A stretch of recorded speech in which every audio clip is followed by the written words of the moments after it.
Saúdo e cumprimento a todos os participantes da 29ª Jornada Maçônica do Brasil, um evento online presencial desenvolvido e organizado pela ACAO, e agradeço a sua participação e convido que você nos assista pelo site da ACAO, www.acao.com.br, na aba ACAO Flix, e divulgue para a sua rede de contatos.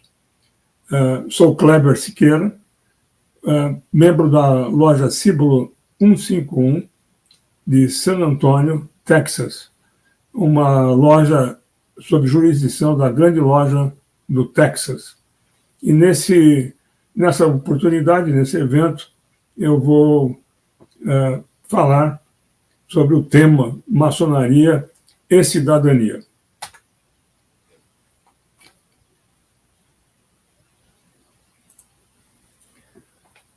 Um primeiro tópico que nós devemos tomar em consideração é o que é a maçonaria, né? Então, a maçonaria ela tem diversas definições, definições mais formais, outras menos formais, e aqui, para efeitos dessa palestra, eu adotei uma definição que consta, inclusive, do meu site, www.salmon33.org, onde eu coloco alguns tópicos identificando o que seja a maçonaria, né? Então, ela é uma organização fraternal. Ela é também um sistema de ensino moral e ético. É um dos principais aspectos funcionais, né, da ordem maçônica. Ela não é denominacional.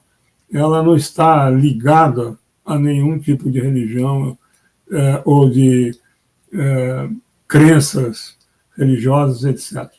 Além disso, ela exerce atividades de caridade, filantrópicas. Ela tem, nas suas normas, níveis de sigilo e privacidade. E essa organização, a organização maçônica, ela tem também uma estrutura hierárquica, né? Ela tem uma organização que se inicia, se fundamenta nas lojas maçônicas. E dentro dessa hierarquia, nós temos a grande loja, que é aquela organização mais alta, que coordena principalmente as relações internacionais ou interjurisdições maçônicas e regula as atividades das lojas sob sua jurisdição.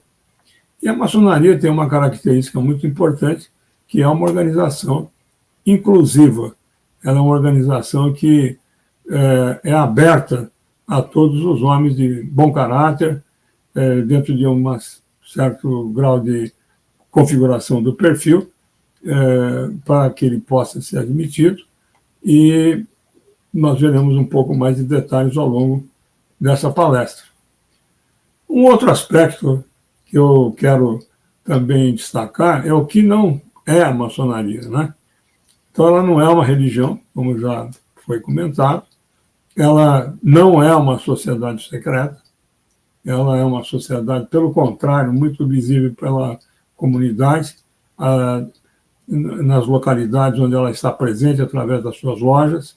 Além disso, ela se estrutura oficialmente como organização sem fins lucrativos, tem prédios visíveis, suas reuniões são informadas e assim por diante.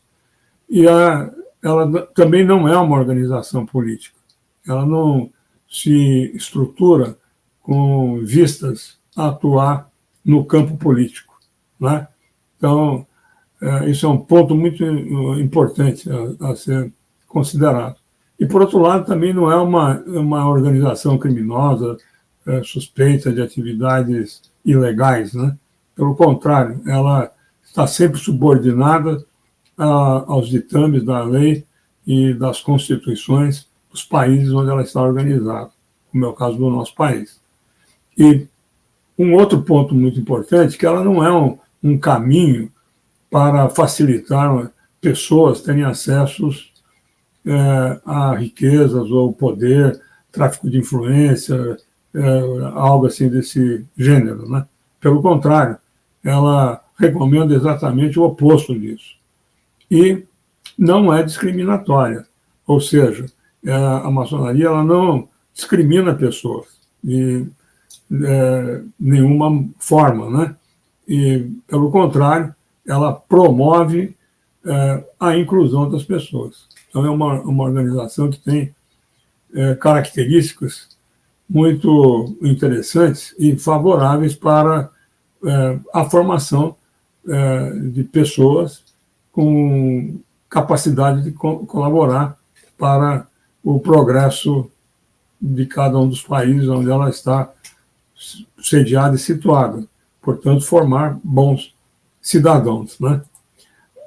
A ordem maçônica ela tem, digamos, uma estrutura, conforme eu já mencionei, e é claro que com isso existe uma unicidade de princípios, de organização, de uma loja com relação a outra, né? De uma cidade com relação a outra, de um estado com relação a outro estado, de um país com relação a outro país. Ou seja, ela traz no seu bojo uma esfera comum de ensinamentos, de princípios e de doutrinas que a caracterizam como uma instituição que tem uma face, tem um perfil comum, independente de regionalismos ou de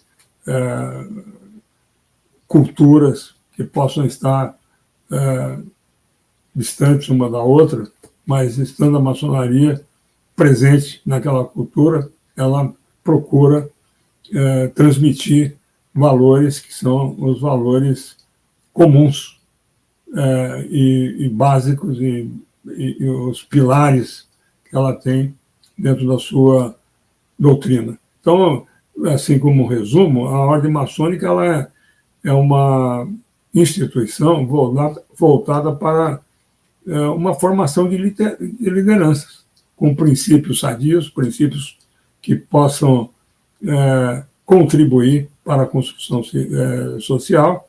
Está sendo utilizada essa estrutura há mais de 300 anos, e na configuração que nós temos hoje da maçonaria, ela se origina basicamente no Reino Unido, na Inglaterra, e remonta aproximadamente ao ano de 1717, quando oficialmente foi fundada a Grande Loja da Inglaterra, que depois, posteriormente, se compôs com outra grande loja, e essa composição gerou o que nós temos hoje, que é a Grande Loja Unida da Inglaterra, que é uma das referências mundiais a respeito da ordem maçônica dita regular.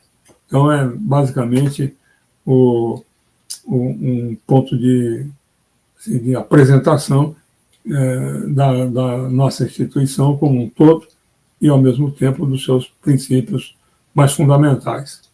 Quando se pensa no ingresso na ordem maçônica, nós temos algumas referências que são importantes de serem ponderadas e que fazem parte do processo de ingresso, né? Então, dentro desses aspectos, nós podemos mencionar alguns que são bastante significativos e fundamentais, e são os seguintes. Primeiro, a crença em um ser supremo. Então, esse ponto é um ponto bastante fundamental e que está, digamos, entre esses aspectos referenciais que são fundamentais. Um segundo ponto é o candidato ao ingresso, ele, antes de tudo, ele precisa demonstrar E essa demonstração se dá tanto por uma via formal, com documentações que são exigidas, como também pela interação que ele vai ter com os membros da loja durante esse processo de aproximação e ingresso na loja, demonstrando que é um indivíduo que tem bom caráter e goza de uma reputação boa perante o seu círculo de contatos, amizades, o seu círculo de relacionamentos. Tem um requisito de idades mínimas, que podem variar um pouco de uma jurisdição para outra, mas com relação a esse aspecto de idade, também é muito interessante se referenciar que o ingresso do novo membro se dá, em geral, numa faixa de idade quando já existe uma maturidade suficiente para aquele candidato ser apreciado e aceito como novo membro, bem como, preferencialmente, ele já possa ter uma independência pessoal que permita ele participar da nossa atividade de uma maneira plena, de uma maneira completa, né? Então, apesar da idade mínima, às vezes está girando entre os 18 e 21 anos, é muito comum nós temos membros que são da faixa etária mais jovem, entre 25 e 35 anos, quer dizer, começando a sua vida maçônica nessa faixa.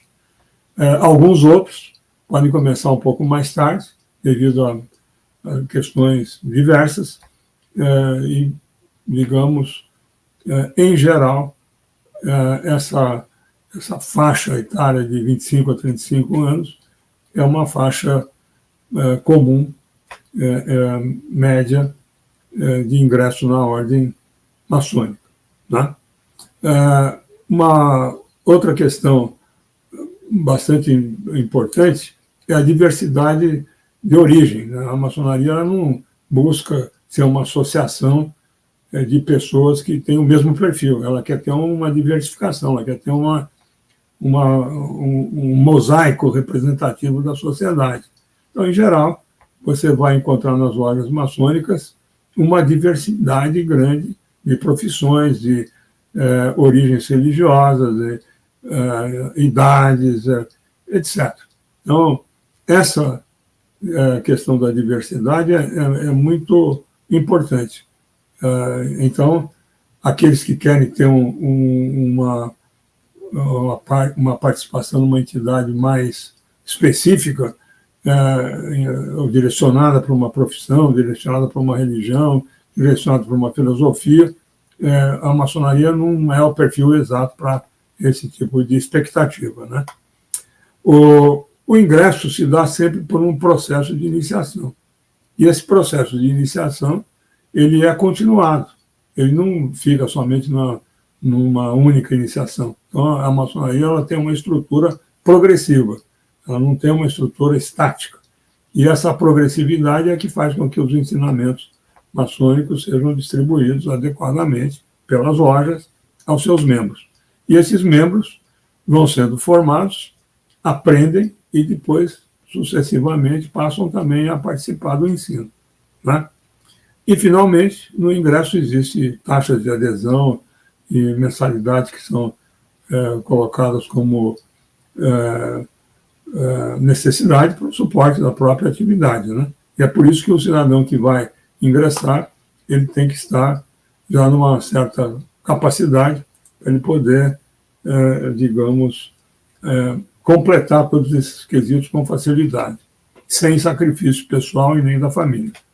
Bom, dentro do nosso assunto agora principal, que é a maçonaria e cidadania, eu penso que nós podemos destacar 2 pontos, que sejam esses que estão indicados aqui no PowerPoint, que é colaborar, participar ativamente, através dos seus membros, os maçons, né, no processo de edificação de uma sociedade mais feliz, ou seja, mais próspera inclusiva, justa e livre. Então, essa é uma meta, é um objetivo, é um desejo que a maçonaria tem natural na sua formação e no seu plano de ação. E o segundo aspecto fundamental é capacitar continuamente pessoas, homens. Eu estou citando a palavra homens aqui, porque apesar de nós termos uma gama de atividades envolvendo as famílias como um todo, incluindo as esposas, a maçonaria regular ela é uma maçonaria masculina. Então, ela é limitada aos homens, em que pese que ela tem ramificações, que nós chamamos de organizações paramaçônicas, para atender a família como um todo, tanto as esposas como os filhos e filhas.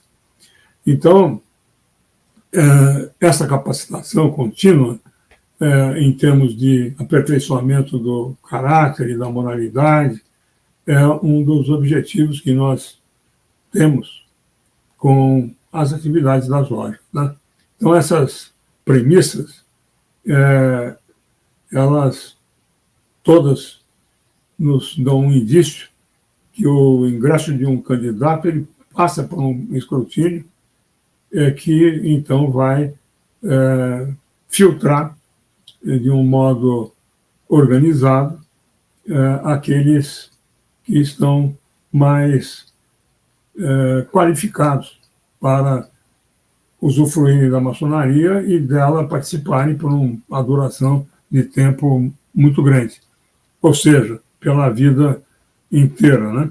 É claro que conhecimento prévio de pessoas não é uma coisa simples e sempre o processo de conhecimento é contínuo também, né? Mas há uma intenção de se proporcionar, potencializar a máxima facilidade para que todos esses assuntos que eu comentei se converjam para o sucesso da aquisição de um novo membro, portanto, da sua iniciação e manutenção permanente das atividades das lojas e um volume crescente de membresias, né? Então, algumas questões importantes é considerar o seguinte: a maçonaria ela vai receber um novo membro que já está com uma formação básica dele feita.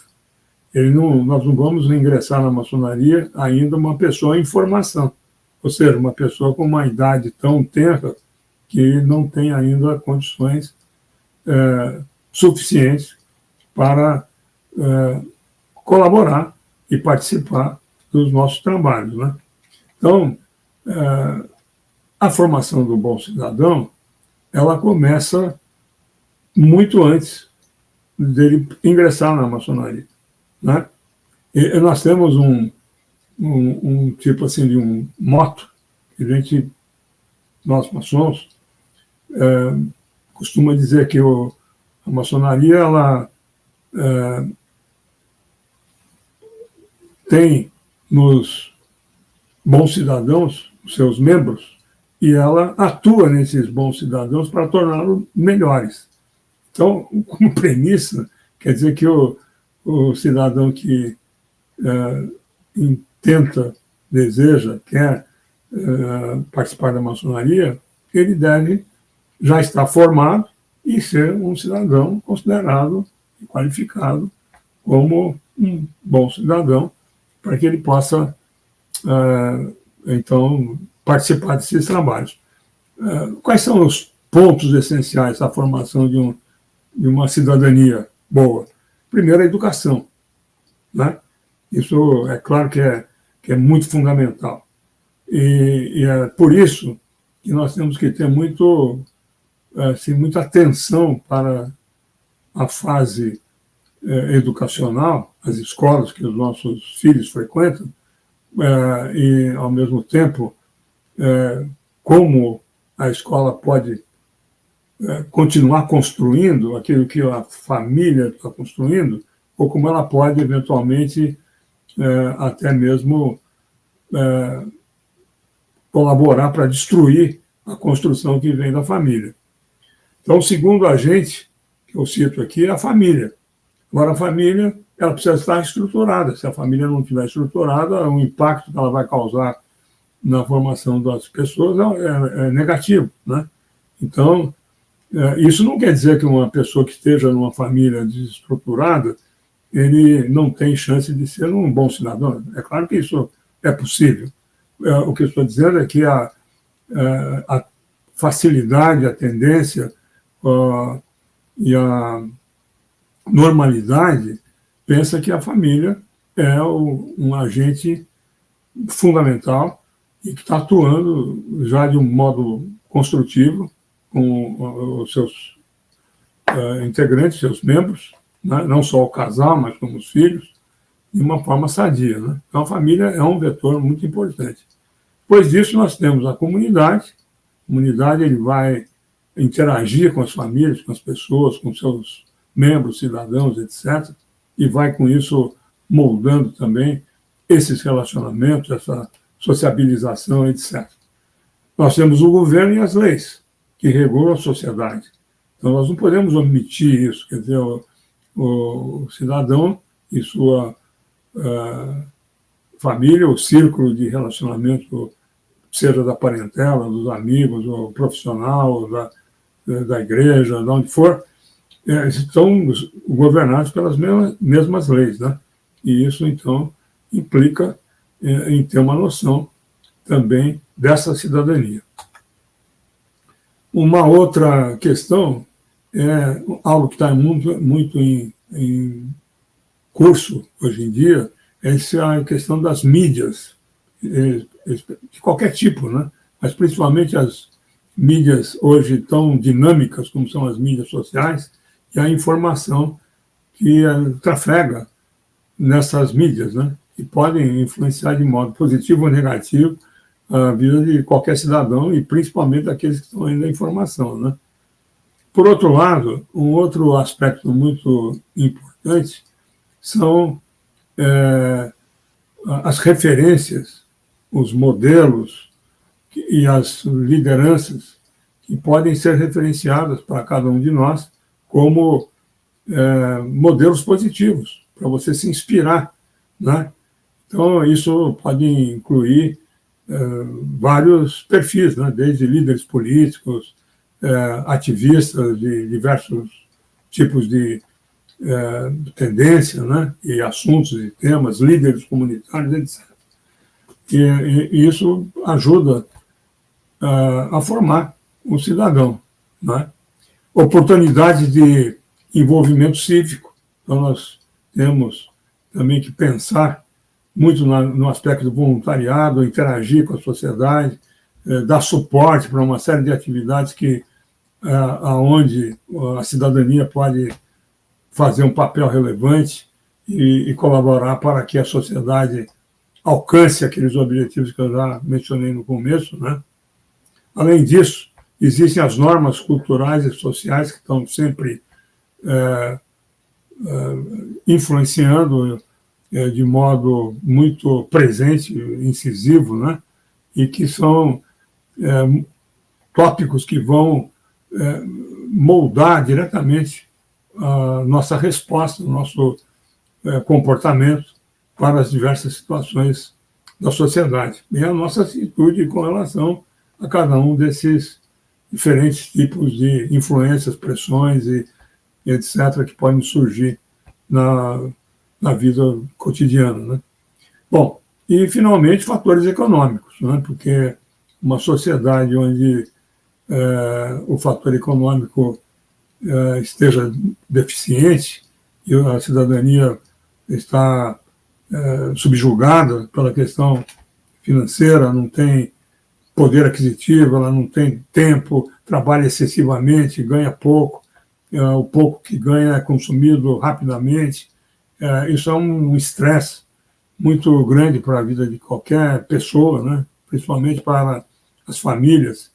E, normalmente, os homens e mulheres, né, que já estão numa fase madura da vida, eles têm compromissos inúmeros. E esses compromissos acabam, se não bem suportados economicamente, sendo um fator muito desagregador da própria família, né? Bom, o papel da família, portanto, vai ser de manter um desenvolvimento moral adequado, uma socialização, a referência dos papéis, o pai, a mãe, o irmão, o tio, o avô, etc., né? Cada um na sua proporção e dimensão, sentimento de pertencimento e identidade, que é muito importante para que o indivíduo se direcione, se estabilize e possa não só aprender, como contribuir também, né? Habilidades de comunicação, aprende desde pequeno a se comunicar, e isso é um processo dinâmico, progressivo, né? Resiliência e empatia, isso é muito importante também, especialmente no trato com terceiros e com a compaixão com aqueles que são os mais necessitados.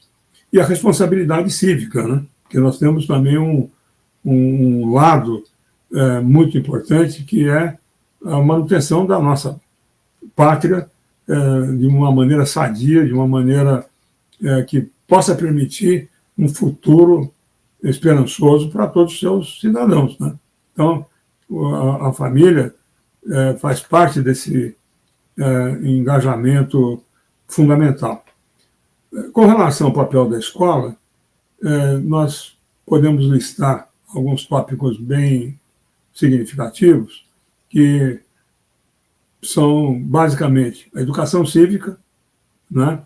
E é claro que isso depende muito da estrutura acadêmica de cada programa escolar, mas é desejável. O que estou apresentando aqui são as coisas que são desejáveis, né? Educação ética, pensamento crítico e resolução de problemas. Se o indivíduo não aprende isso, ele não consegue nem sequer entender o ambiente que ele está vivendo. Promover a diversidade e a inclusão, ou seja, dar caminhos alternativos às diversas opções de cada situação que se estuda e que se discute, né? Estimular o serviço comunitário e voluntário, isso é algo que as escolas podem fazer e devem fazer. Desenvolver os valores democráticos e participativos das pessoas, dos alunos e da vida comunitária. Alfabetização midiática e alfabetização informacional, que é algo que está também muito em voga e que nós precisamos levar em consideração o tempo todo. E a resolução de conflitos e habilidades de comunicação, porque a vida exige isso. E a escola pode colaborar muito com essa questão. Quando nós somamos esses fatores, que eu mencionei praticamente alguns, que me parecem mais importantes, o indivíduo passou por um processo de formação e já atingiu uma prontidão para a vida adulta. E essa prontidão significa dizer que ele está desenvolvido fisicamente, está desenvolvido cognitivamente, tem um desenvolvimento funcional e social adequado, a educação e o desenvolvimento necessário para ele adquirir competências para a sua sustentação já está orientada e desenvolvida, pelo menos num nível tal que ele permita almejar uma subsistência digna, né? Já tem um padrão de desenvolvimento ético e moral consistente e já está podendo contribuir para a sociedade de maneira efetiva, né? Então, essas contribuições que a maçonaria pode dar para a cidadania, ela completa essa formação e passa pelo desenvolvimento ético e moral. Nossa organização, ela prima por desenvolver esse aspecto, né? Então, na hora que o maçom inicia a sua vida maçônica, ele está entrando numa entidade que vai trabalhar progressivamente, continuamente, para esse desenvolvimento ocorrer. Existe também um crescimento pessoal que decorre dos estudos e dos trabalhos e das práticas maçônicas, né, que também